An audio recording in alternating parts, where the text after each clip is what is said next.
네, 감사합니다. 오늘 우리는 마태복음 26장 20절부터 29절 말씀을 통해서 고대 희생제사로 보는 예수의 죽음이라는 제목으로 함께 말씀 듣도록 하겠습니다. 사실 고난주간, 우리가 예수님의 고난과 십자가를 묵상하는 기간을 이제 내일부터 시작하게 됩니다. 오늘은 종료주일입니다. 고난주간을 참 지금 우리가 지금 현재 우리의 나이만큼 고난주간을 이렇게 예배로 많이 드렸을 것 같습니다. 모태신앙인 분들은 그렇게 또 드렸을 것이고, 많이 반복되는 것이 부활절과 성탄절인 것 같습니다. 기독교의 2대 절기다 하면은 사실 부활절과 성탄절, 이 두 절기를 뽑습니다. 그래서 그 두 절기를 중심으로 절기 예배가 진행되게 됩니다. 이제 부활주일 한 주를 앞두고 고난주간의 시작을 알리는 종료주일의 주일입니다. 오늘 그래서 우리는 예수님의 죽음의 의미에 대해서 다시 한번 되새기고, 그 의미를 통해서 우리의 삶을 다시 한번 돌아볼 수 있는 시간을 가져보려 합니다. 근데 제가 항상 제일 고민하는 게 부활주일 설교 그리고 성탄절 설교가 항상 고민되는 것 같습니다. 왜냐하면 매년 반복되는 절기이기 때문에 그 절기를 반복해서 다른 설교를 하기가 좀 어렵다 생각을 항상 하게 됩니다. 그러면서도 우리 성도님들 혹시 기억 못 하시는 거 아니야? 라는 또 유혹도 들게 됩니다. 조금 바꿔서 설교해도 우리 성도님들 모르실 텐데 생각도 들지만서도 우리 성도님들께 어떻게 하면 또 새로운 관점으로 또 새로운 해석으로 우리 성도님께 알려드릴 수 있을까 고민을 해보게 됩니다. 오늘도 그런 의미에서 오늘 예수님의 십자가의 죽음을 조금 다른 관점으로 오늘 우리가 함께 살펴보고자 합니다. 그래서 제목을 고대 희생 제사의 관점으로 보는 예수님의 죽음입니다. 성경을 볼 때는 두 가지의 관점이 있습니다. 첫 번째는 뭐냐면요, 해석을 한다는 것은 우리의 생각을 가지고 그리고 우리의 세계관을 가지고 성경을 들여다보는 것이 아닙니다. 그 당시의 사람들이 이 말씀을 어떻게 이해했느냐를 우리가 고민하게 되는 것입니다. 예를 들어서 오늘 말씀 속에 새 언약이라는 단어가 나왔어요. 그럼 그 새 언약이라는 단어를 지금 시대의 언어로 새 언약을 해석하는 게 아니라 당시의 새 언약의 의미를 고찰해내므로 당시에 예수님이 하셨던 말씀을 우리는 해석하고 그 의미를 파악하게 되는 것입니다. 근데 성경 속에는 어떤 세계관으로 그리고 어떤 관점으로 해석해야 될지는 상당히 많이 엇갈리는 의견들이 있습니다. 그 말이 뭐냐면 예수님께서 말씀하신 그 단어들을 어떤 세계관으로 해석할 것인가, 어떤 시대로 해석할 것인가가 매우 어렵습니다. 왜 그런지를 제가 잠깐 설명드리겠습니다. 예수님 시대는 두 가지의 중요한 이데올로기, 세계관이 흐르고 있습니다. 첫 번째는 유대인들 자신들이 뼛속 깊이 가지고 있었던 히브리적 사고, 유대적 사고가 한 가지 있습니다. 그리고 두 번째는요, 유대인들을 지배하고 있었던 헬레니즘, 다시 말하면 로마 제국의 사고방식, 그 두 가지가 지금 현재 유대인들이 가지고 있었던 사고방식이었습니다. 유대인들은 태어나면서부터 우리나라 사람들도 마찬가지죠. 우리나라가 한국의 정서와 한국의 감성을 가지고 태어나지만, 그러나 우리나라에도 어떤 문화들이 있죠? 미국의 문화들도 있고 다른 아시아권의 문화들도 있죠. 그렇기 때문에 우리는 외래어를 쓰기도 합니다. 당시에도 마찬가지였습니다. 그 당시에는 더 우월한 문화가 어떤 것이었느냐를 우리가 파악하는 것이 그래서 더 중요합니다. 유대인들은 물론 자신들이 뼛속 깊이 어릴 때부터 배웠던 유대적 사고도 있었지만 그 나라를 지배하고 있었던 로마적 사고방식도 가지고 있었다는 것입니다. 그렇기 때문에 우리는 성경 말씀을 볼 때, 그리고 예수님이 하셨던 말씀을 봤을 때 이 의미가 유대적 사고방식을 가지고 봐야 될 것인가, 로마적 사고방식을 가지고 봐야 될 것인가, 이것을 선택하는 것이 매우 어렵습니다. 그럼 우리는 간단하게 생각해 볼 수 있어요. 예수님이 자신의 죽음을 말씀하십니다. 나는 희생제물로 죽었다, 이렇게 말씀하셨어요. 그러면 희생제물이라는 의미를 우리는 어떻게 파악하겠습니까? 레위기에 나오죠. 번제, 소제, 화목제, 이런 속죄제, 이런 제사의 관점으로 예수님의 희생제물을 당연히 생각하게 됩니다. 예수님이 희생제물 삼으셨다, 이런 의미겠구나. 구약에서 희생제물을 이렇게 말씀하셨지, 이런 의미겠구나. 당연히 이거는 쉽게 파악이 가능합니다. 하지만 희생제물로 죽으셨다라고 했을 때 로마 시대에는 희생제물이라는 의미가 없었냔 말이에요. 있었다는 거예요. 그렇기 때문에 한 가지 우리가 의문을 들어 생각해 봤으면 좋겠어요. 이런 의문입니다. 여러분들, 우리가 유럽의 한 교회예요. 예수님 시대에 1세기의 교회입니다. 첫 교회가 탄생했어요. 근데 우리 교회에 이방인들, 로마인들이 많았을까요? 유대인들이 많았을까요? 우리가 고린도 교회예요. 고린도 교회에 이방인들이 많았을까요? 아니면 유대인들이 많았을까요? 이방인들이 훨씬 많았어요. 7대 3 정도가 됩니다. 또는 6대 4 정도로 이방인들이 압도적으로 많았어요. 근데 유대인들이 리더십으로 이렇게 말하는 겁니다. 예수님은 유대인이었어. 예수님은 희생적으로 십자가에서 죽으셨어. 근데 너희들에게 이 의미를 설명하려는데 너희들 구약 알아? 저희는 모르겠는데요. 너희들 레위기 알아? 우리가 생각하고 있는 제사의 의미를 알아? 저희는 모르겠는데요. 저희는 희생제물 하면요 이런 의미예요 라고 이방인들은 이해했다는 거예요. 그렇기 때문에 예수님의 죽음은 한 가지 의미로만 생각할 수 없고, 우리는 그 당시에 이방인들이 압도적으로 많았던 이방인들의 생각으로서의 예수님의 죽음의 의미도 생각해 봐야 된다는 것입니다. 그러면 로마인들에게 희생제물은 어떤 의미였냐는 거예요. 여러분들, 우리가 이 말씀을 생각하면서 한 가지 생각해야 될 게 한 가지 있는 거예요. 뭔지 아세요? 로마인들도 유대인들이 드리는 번제 제사와 똑같은 제사가 당시에 있었습니다. 그렇기 때문에 이방인들에게 희생 제사 하면 레위기를 떠오르는 게 아니라 우리가 드리고 있는 제사를 생각하는 거예요. 근데 놀랍게도 방식조차 비슷해요. 제단에서 양을 잡고 흠없는 것을 끌고 와서 자발적인 양을 데리고 와서 죽이고 그 피를 뿌리고 각을 떠서 그 양의 고기를 먹는 관습까지 똑같습니다. 그렇기 때문에 이방인들은요, 레위기라는 하나님께서 주신 구약의 제사법으로 예수님의 죽음을 생각하는 게 아니라, 이방인들은 당연히 자기들이 들고 있던 로마 제사법, 로마의 희생 제사법으로 예수님의 죽음을 생각하게 된다는 거예요. 그렇기 때문에 이방인들에게는 예수님의 죽음을 로마 제사의 관습으로 생각해 봤다는 것입니다. 그럼 우리는 한번 그 관습대로 예수님의 죽음의 의미를 같이 한번 생각해 보자는 거예요. 여러분들, 로마 시대 때의 제사가 왜 필요했을까요? 로마인들에게 제사란 아마 처음 들어볼 겁니다. 유대인들에게 레위기의 제사는 많이 들어봤지만 로마인들도 제사를 드리고 있었다는 사실, 그리고 그 제사가 유대인들이 드리고 있었던 제사들과 비슷했다는 사실, 그리고 그들에게는 제사가 어떤 의미였냐는 것, 이것이 우리에게 중요한 관점입니다. 그들에게 어떤 의미냐? 첫 번째, 공동체를 결속시키는 의미의 제사였습니다. 로마 황제는 제사를 권면했었습니다. 당시의 제사는 만연했습니다. 여러분들, 고린도 교회에 한 가지 문제가 있어서 바울 사도에게 물어보죠. 우리 제사 드린 고기를 먹어도 됩니까? 아시죠? 바울이 뭐라고 대답합니까? 하나님은 유일하시니 너희들이 유일한 하나님이라는 것을 안다면 그 신은 어차피 없는 신이니까 먹어도 돼. 그러나 너희가 이걸 먹다가 다른 친구가 봤을 때 실족할 것 같거든 먹지 마. 두 가지의 의견을 줍니다.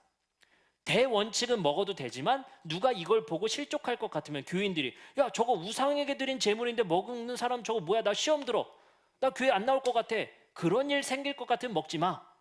여러분들, 그 문제 자체가 뭡니까? 당시에 우상에게 제사를 드리는 관습이 고린도 교회에도 많았고 갈라디아 교회 그 장소에도 많았고 엄청나게 많은 제사들이 지내지고 있었다는 거야.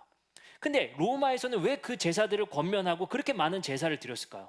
그 제사를 드림으로 인해서 우리는 로마 시민이라는 결속감을 주게 되는 거예요. 공동체 의식을 주게 되는 것입니다. 그 말은 우리가 바꿔서 이렇게 편하게 설명할 수 있을 것 같아요. 여러분들, 명절에 제사 드리는 집 있죠? 설에 제사 드리는, 조상에게 제사 드리는 집 있습니다. 그 제사가 조상에게 드리는 제사의 의미도 있지만 또 한 가지는 그 가족을 결속시키는 힘이 있습니다. 그렇죠?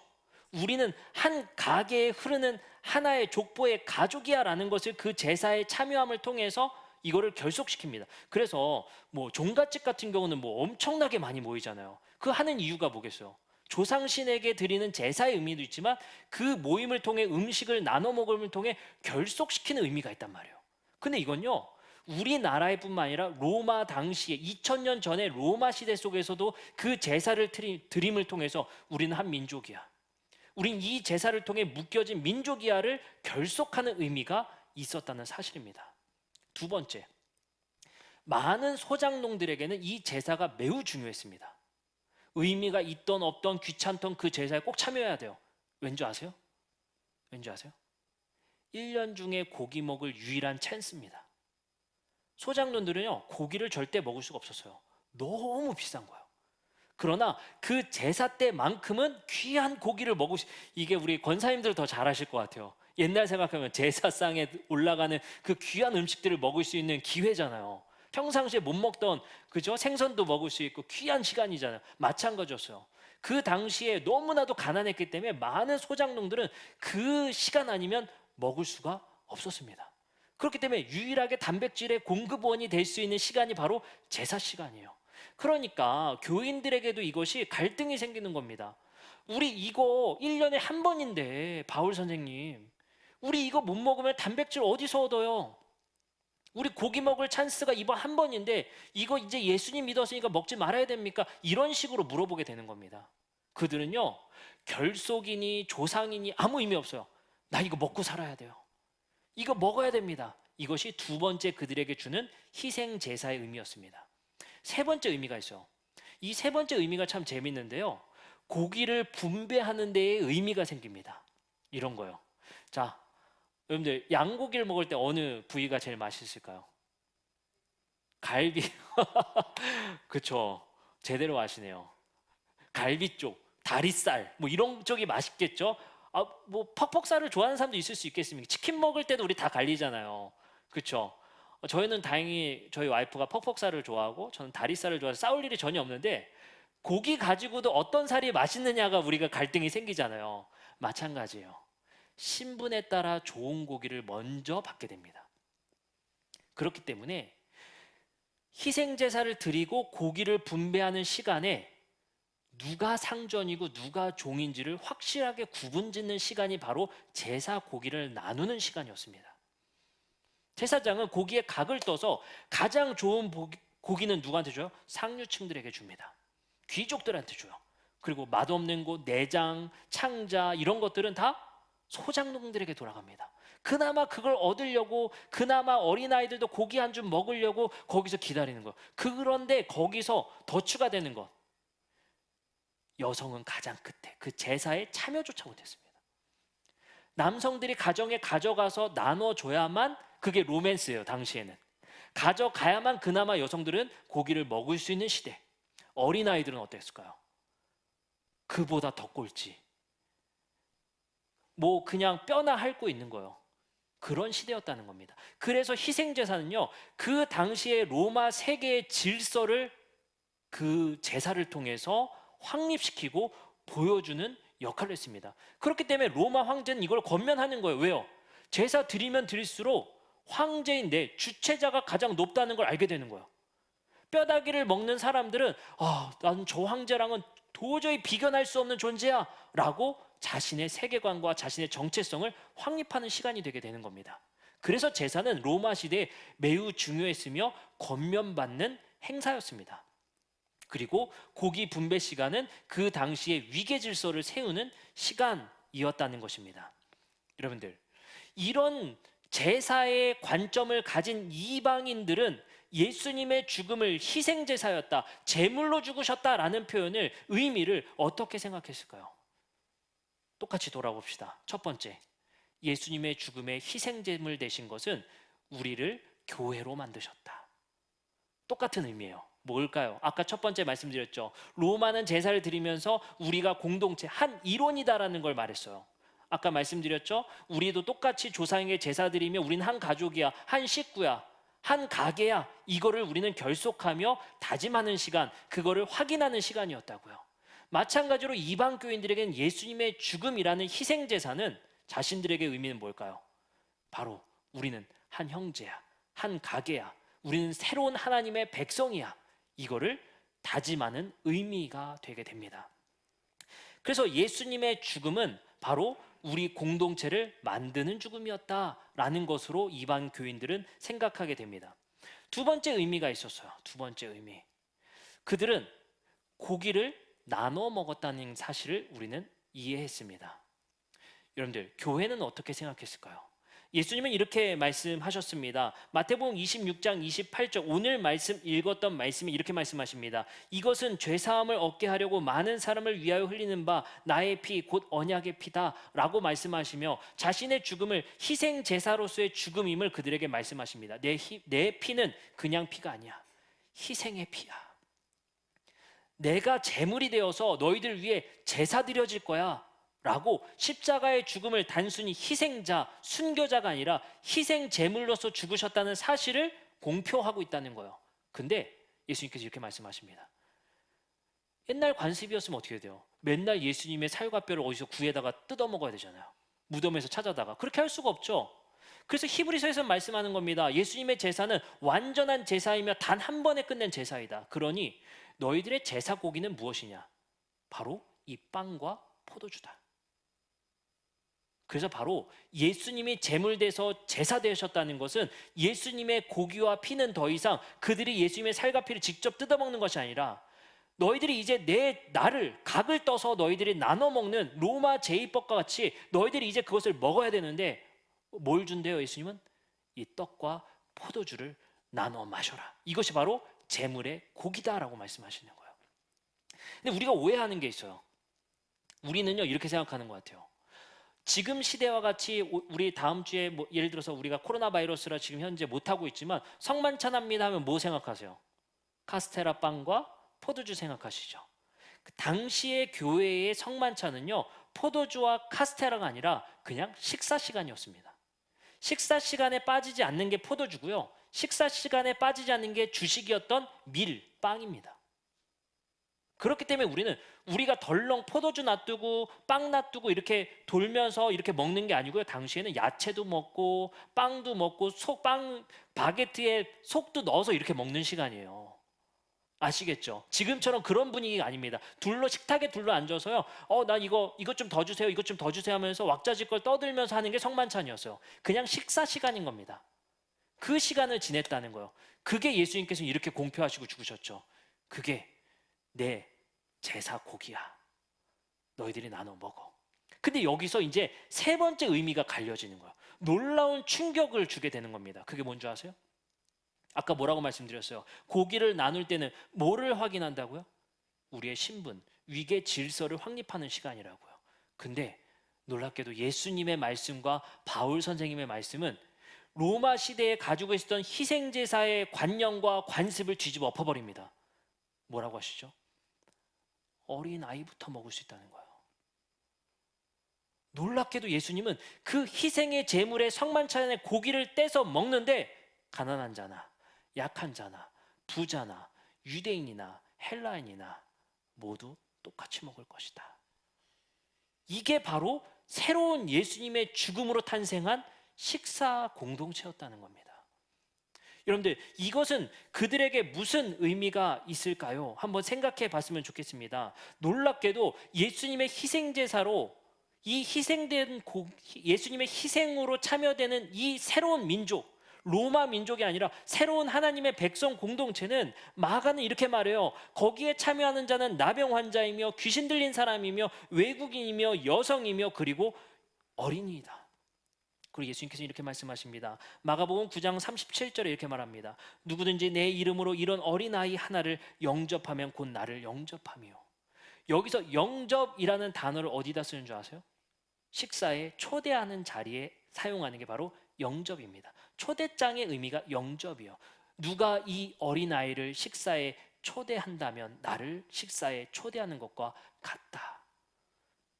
예수님은 당시의 시대의 희생제사로서의 그 위계질서를 만드는 그 희생제사를 전복시키고 예수님의 죽음과 그 성만찬을 제정함을 통해 이 세상에 무엇을 가져오신 거예요? 가난한 자나 약자나 나병 환자나 귀신 들린 사람이나 외국인이나 여성이나 어린아이나 모두 하나님 안에서 하나이다.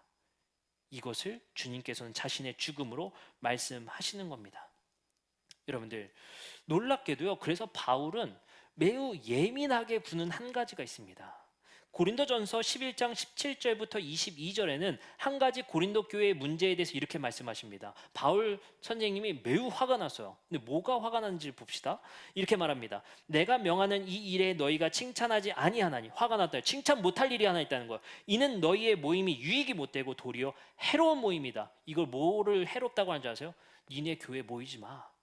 니네 예배 드리지 마 라고 바울은 말하는 거예요. 니네 모임이 유익되는 예배가 아니야. 니네 모임 해체라고 말할 정도로 분노에 차서 말합니다. 뭐가 그렇게 분노했을까? 이렇게 말합니다. 18절. 먼저 너희가 교회에 모일 때 너희 중에 분쟁이 있다 함을 듣고 어느 정도 믿거니와 너희 중에 파당이 있어야 너희 중에 옳다 인정함을 받는 자들이 나타나게 되리라. 그런즉 너희가 함께 모여서 주의 만찬을 먹을 수 없다. 이제 더 이상 너희들 만찬을 시행하지 말라라고 말해요. 왜 그랬을까? 이렇게 말합니다. 이는 먹을 때에 각각 자기의 만찬을 먼저 갖다 먹음으로 어떤 사람은 시장하고 어떤 사람은 취함이라. 무슨 문제가 바울 사도를 그렇게 화가 나게 만들었어요? 만찬 시간에 차별하고 구별하고 있는 것입니다. 그게 무슨 말입니까? 예수님의 희생제사의 가장 중요한 전복, 체제를 전복하는 중요한 의미가 뭐였다고요? 분배를 동일하게, 분배를 평등하게. 근데 고린도 교회에 로마 제사의 관습 그대로 성만찬을 시행했어요. 부자에게 먼저 줘. 저 상놈들 오기 전에 부자들 상류층에게 더 좋은 것 고기 먼저 주고 오늘 식사 먼저 제공해. 언제 기다려? 저 상놈들 저거 그거 가정부일 다 끝나고 나올 텐데 우리 배고프실 텐데 먼저 드세요. 바울 사도는 뭐라고 합니까?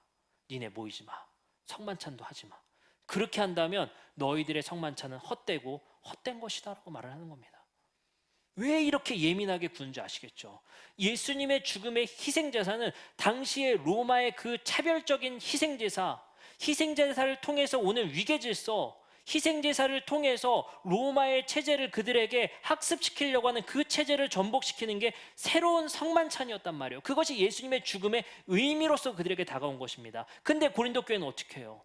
여전히 로마의 관습대로 부자들 먼저 주세요. 저 노예들은 언제 끝나고 올지 몰라요. 야, 어린아이들은 저쪽으로 좀 나가 있어. 니네 시끄러우니까 저쪽으로 좀 놀이방에 나가서 놀고 있어. 니는 나중에 먹어. 이것이 교회에 일어났다는 것입니다. 바울은 그렇기 때문에 그것에 분노하게 됩니다. 그리고 그것을 하지 말라고 할 정도로 바울 사도는 그들에게 말을 하게 됩니다. 여러분들, 이런 사실을 봄을 통해서 우리는 무엇을 생각해 볼 수 있겠습니까? 예수님의 희생제사, 우리를 위해 속죄하셨다, 대속하셨다, 우리를 이제 구원하셨다의 의미를 넘어서 예수님의 죽음은 이제 우리를 평등하게 하셨다. 우리의 막힌 담을 허물어내셨다. 그러면 우리는 모두가 이 교회 안에서만큼은 평등하고 우리는 동등해야 한다. 이것을 되새겨야 하는 것입니다. 우리는 고난 주간에, 다음 주간에, 한 주간의 삶을 살면서 예수님의 고난에 동참하며 이렇게 생각할 수 있습니다. 나 한 주 동안 핸드폰 안 해야지. 저는 그게 제일 웃기는 일 같아요. 그 다음 주부터는 할 거잖아요. 근데 이번 주만큼은 내가 금주해야지. 그 다음 주에는 할 거잖아요. 그게 과연 예수님께서 우리에게 말씀하신 고난을 의미하며 고난을 우리가 그것을 회상하며 묵상하며 지내는 한 주간의 의미가 그런 행동을 하는 게 맞을까요? 저는 그것에 큰 의미가 없다고 봅니다. 우리가 한 주간에 지내는 그 고난의 시간은 내가 노력해서 내가 이 땅에서 열심히 살아서 얻어낸 그 신분과 위계 질서를 내려놓고 그 위계 질서를 다시 한번 내려놓고 우리의 직장에서, 가정에서, 학교에서 평등함을 돌아볼 수 있는 시간이 되어야 할 것이다. 그것이 우리에게 주어지는 고난의 묵상이다라고 생각합니다. 예수님은 그런 세상 만들고 싶으셨습니다.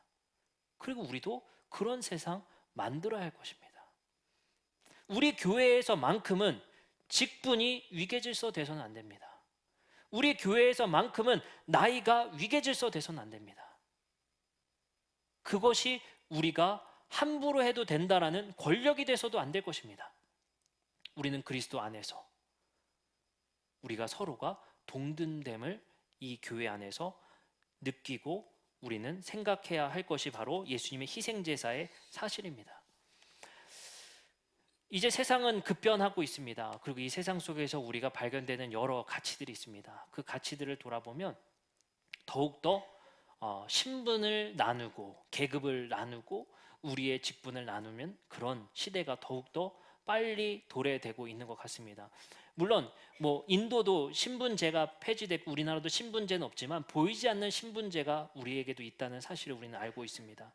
그런 곳에서 살아가는 우리의 모습들입니다. 그럼 우리 교회는 그런 신분제와 보이지 않는 그러한 신분의 모습들을 이 교회 안에서만큼은 내려놓고 어린아이들을 섬기고 약자들을 섬기고 가난한 이들을 우리는 조금 더 대할 줄을 알아야 합니다. 아웃라이어라는 책이 있습니다. 그 책에 서론부에 나왔었던 재밌는 글귀가 있습니다. 로제토 마을이라는 이야기인데요. 이제 아시는 분들은 아실 것 같습니다. 1950년대 후반 오클라호마 대학 의과대학 교수이자 의사였던 스튜어트 울프가 펜실베니아 한 농장 로제토 마을의 이야기를 담은 이야기입니다. 짧은 문장으로 되어 있는 글이에요. 근데 그 글에 이 스튜어트 울프라는 의사가 어떤 일을 목격하게 되냐면요, 로제토 마을에는 심장마비 환자가 거의 없다는 사실을 알아내게 됩니다. 그래서 스튜어트 울프 의사는 호기심이 생겨서 그 마을에는 왜 미국의 평균 심장마비 환자의 그 숫자와는 확연하게 다른, 또는 그것이 적은 정도가 아니라 아예 없는 이 마을에는 어떤 특징이 있길래 이곳에는 심장마비 환자가 없는지를 조사하게 됩니다. 놀랍게도 조사를 해보니 실제로 로제토 마을에서는 55세 이하의 나이로 심장마비로 죽은 사람이 단 한 명도 없었습니다. 뿐만 아니라 로제토 마을에서는 알코올 중독자나 약물 중독자도 없었다는 사실이 밝혀집니다. 당시 미국에서는요, 심장마비 환자가 65세 미만으로 사망 원인 중 선두를 달리고 있었습니다. 근데 로제토 마을만이 심장마비 환자가 한 명도 없었다는 거예요. 우연히 방문했던 울프 교수는 의학적 추적과 함께 가계도 분석까지 할 수 있는 모든 조사를 하게 됩니다.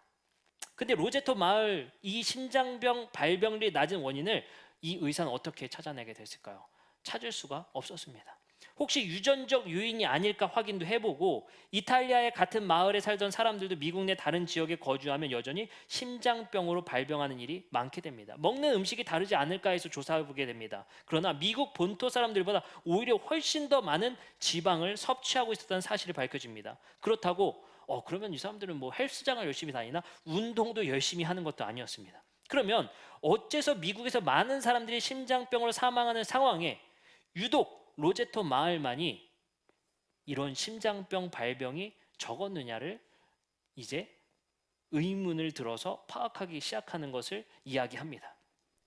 울프 교수는 연구를 시작한 지 45년이 지난 다음에야 비밀을 알아내게 됩니다. 그 비밀은 식생활이나 유전, 운동, 지역에 있는 것이 아니라 그 마을 공동체의 행복성에 있었다는 겁니다. 놀랍게도 환경적 요인은 전혀 아니라 그 공동체 그 자체가 바로 비밀이었다는 겁니다. 로제토 마을은 다른 미국 주와 다른 특징들이 있었습니다. 첫 번째, 길을 가다 아는 사람을 만나면 멈춰서 무조건 이야기를 나눈다. 두 번째, 뒤뜰에서 함께 요리해서 먹는다. 세 번째, 세 세대가 한 지붕 아래 살고 조부모가 존경받는 공동체이다.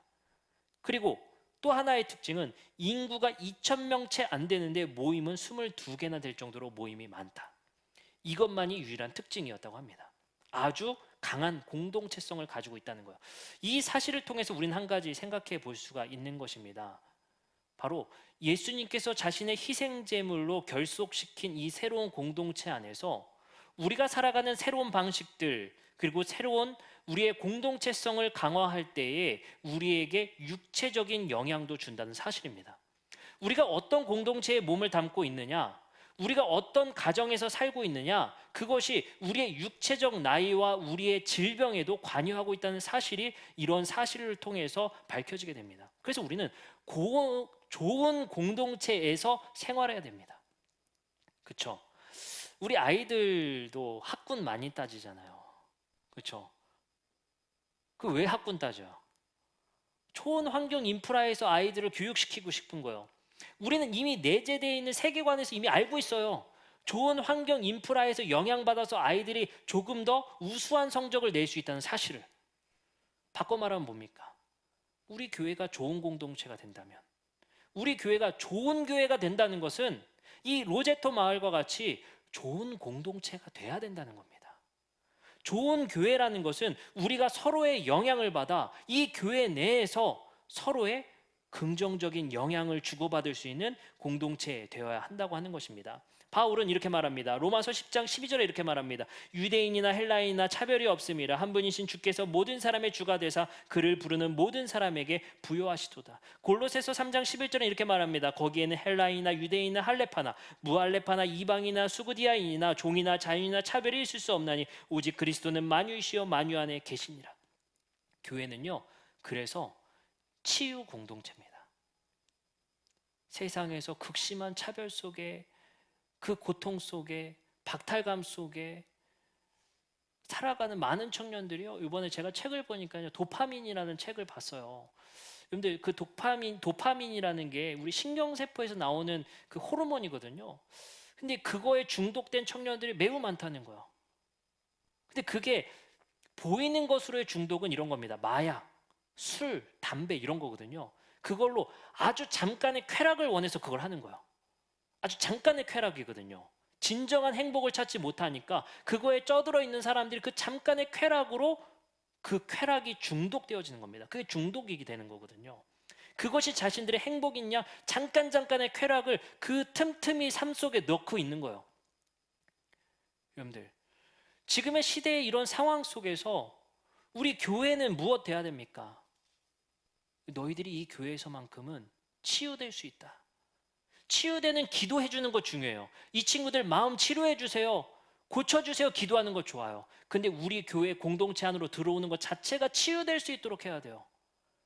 야, 너희들 이 교회 안에서만큼은 회사에서 힘들었지, 너도 여기서 이렇게 힘들었지, 이 교회에서만큼은 너도 존귀한 존재야. 이 교회에서만큼은 너도 너무나도 소중한 존재야. 치유가 되는 거예요. 공동체에 힘이 있는 것 우리 다 아는 거 사실입니다. 그러나 교회가 왜 세상에서 지금 힘이 없다 합니까? 좋은 교회 되지 못했기 때문에 그래요. 좋은 교회는 바로 이 교회 안에, 우리 안에 새로운 하나님 나라의 가치와 행복과 규율과 평등과 그리고 예수님이 창출하신 그런 나라가 이 안에 있어야 하는 것입니다. 그래서 이곳에 들어오면요, 치유가 되는 거예요. 우리 권사님들은 더 오래 사시는 거예요. 우리나라 평균 연령보다. 좋은 공동체에 지내시니까. 네. 그게 돼야 돼요. 우리 권사님 위해서 제가 기도합니다, 이것도 중요하겠지만요, 우리 권사님들이 우리 교회에 오면요, 행복하셔야 돼요. 그래서 치료가 되어지는 거예요. 이게 좋은 공동체를 만들어야 되는 이유거든요. 우리 다음 세대 어린아이들은 어떻습니까? 우리 어린아이들이 정말 찌들어 있는 그 학교의 그 평가제도, 그곳에서 고통받고 경쟁해서 어떻게든 1등급 맞아야 되는 그 평가제도에서 이 교회에서만큼은 치료돼야 되는 거예요. 우리 아이들에게 이렇게 잘하게 하기 힘들 것 같아요. 야, 나는 그거 인정 못해. 너희들 그 수능평가제도 나 인정 못해. 니네들 그냥 무조건 대안학교 가. 이것만이 또 대안은 아니죠. 우리 사회 질서가 있으니까. 근데 그 아이들이 이 교회에서만큼은 중화돼야 돼요. 치료돼야 돼요. 치유돼야 된단 말이에요. 우리 주일학교 오면은요, 그런 제도 없이, 아, 그래, 우리의 본질은 그게 아니었어, 우리가 살아가는 삶의 목적은 그게 아니었어, 이 교회 오면 치유돼야 되는 거예요. 나의 삶의 목적을 다시 발견하는 곳이 돼야 되는 거예요. 근데 여기 와서도 우리가 소모임하면 우리가 돈 어떻게 더 벌 수 있을까? 우리가 어떻게 더 경쟁할 수 있을까? 그 모임의 가치가 똑같으면 치유가 안 되는 겁니다. 여기서도 경쟁해야 되는 거예요.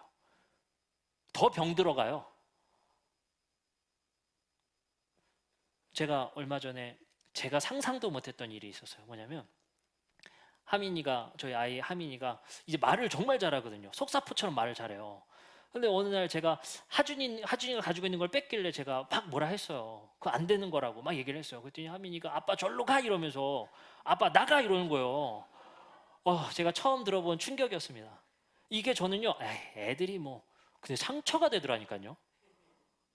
저는 진짜 되게 슬프더라고요, 갑자기.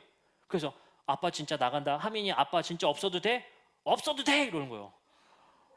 너무 슬프고 마음이 아프고 내가 너를 어떻게 키웠는데가 벌써 나오더라고요. 이게 벌써부터 나오면 어떡해요. 그 상처가 되는 거예요. 작은 어린아이의 입술로 나오는 것조차 상처가 되는 거예요.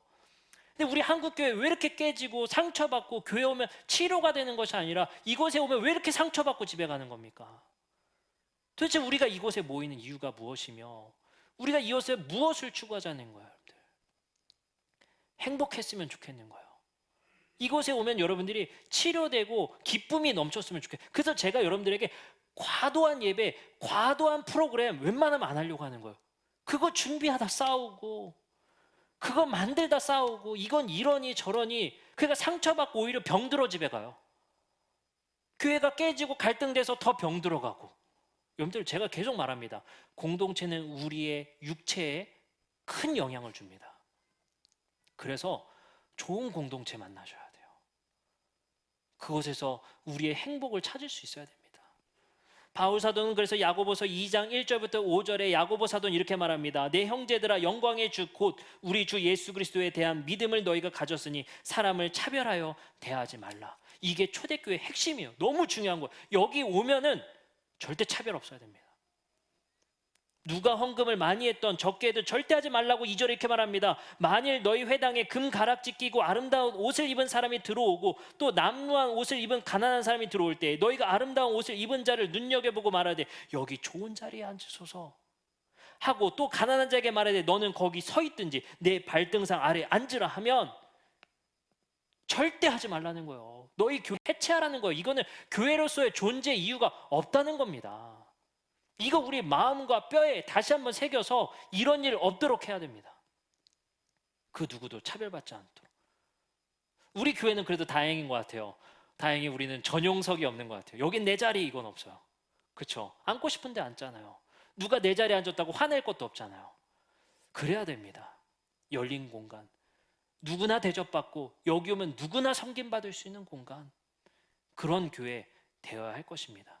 이번 고난주간 우리가 세상을 돌아보며 우리 주변을 돌아보며 우리가 함께 섬기고 나눌 수 있는 교회, 그리고 세상에 급격한 이 신분의 사회를 만드는 이 세상 속에서 보이지 않는 신분을 깨트리고 이 세상에서 다시 한번 새로운 위계질서, 새로운 평등을 세상에 알릴 수 있는 우리 성도님들이 되시기를 주님의 이름으로 축복합니다. 이번 주에 설교를 마치면서 우리 다음 주 부활주일이지 않습니까?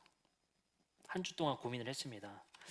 우리 교회가 본래 고난주간, 부활주일, 그리고 우리 추수감사절 제일 잘 알다시피 우리 교회는 웬만하면 크게 데코레이션을 하지 않습니다. 그것에 우리가 큰 낭비를 하지 않기 위해서 데코레이션을 하지 않습니다. 이번에 우리가 최초로 우리 부활절 꽃꽂이 데코에 이번에 하게 됩니다. 네. 그래서 제가 곰곰이 생각해봤어요. 우리 꽃꽂이에 또 은사 있으신 우리 성도님들이 계셔서 꽃꽂이를 했으면 좋겠는데 또 한편으로는 그날 하루 쓰고 버려지는 꽃들이 너무 아쉬운 거야. 너무 아까운 거야. 그래서 우리 다음 주는 이렇게 하려고 합니다. 꽃꽂이를 하되 제가 꽃꽂이 선생님께 부탁을 했어요. 짧게 잘라서 그날 쓰고 버려지는 꽃 하지 말고 그날 꽃꽂이 한 것을 우리가 재포장해서 여러분들께 나눠드릴 겁니다. 그래서 다음 주에는요, 부활절 예배 끝나면 계란과 함께 우리 잠깐 예배 끝나고 꽃꽂이 포장하는 프로그램을 가질 겁니다. 부활절의 꽃을 우리 한 명 한 명 포장지를 나눠드리면요, 각자 자리에서 꽃을 포장하고요, 그 포장된 꽃과 꽃다발과 계란과 함께 우리 이웃들에게 나누는 시간을 가지려 합니다. 부활의 기쁜 소식을 나눌 수 있었으면 좋겠어요. 이런 하나하나의 고민들, 이런 하나하나의 우리의 가치의 고민들이 매우 중요합니다. 낭비되어지지 않고 버려지지 않고 우리가 이것을 나눔을 통해 새롭게 이것을 사용됨을 통해서 우리 이웃들에게 하나님의 선물 되는 교회 되었으면 좋겠습니다. 기도하시겠습니다. 거룩하신 하나님 감사합니다. 주님께서 당신의 죽으심을 통해서 위계질서로서의 희생제물을 나눠 먹는 것이 아니라 이제 어린아이나 유대인이나 헬라인이나 이방인이나 모두 동등하게 나눠 먹는 새로운 희생제물의 나눔을 그들에게 말씀하셨습니다. 이제 우리 교회가 지금 비록 코로나로 만찬을 즐기진 못하지만 그 만찬 안에서 서로의 평등함을 이해하고 우리가 서로 존귀하게 여기고 서로를 섬길 수 있는 마음 허락하여 주시옵소서. 내가 비록 사회적 신분이 높고 사회적 지위가 높을 수도 있고 나이가 많을 수도 있지만 이곳에서만큼은 서로 섬김 있게 하여 주시고 서로를 존귀하게 여길 수 있는 마음 허락하여 주시옵소서. 또한 우리가 바라옵건대 당신의 죽음으로 새로운 가족, 우리 새로운 가족 공동체를 이곳에 만들어 주셨습니다. 우리 가족 안에서 행복을 누리고 치유되는 공동체 되게 도와주시옵소서. 예수 그리스도의 이름으로 기도드립니다.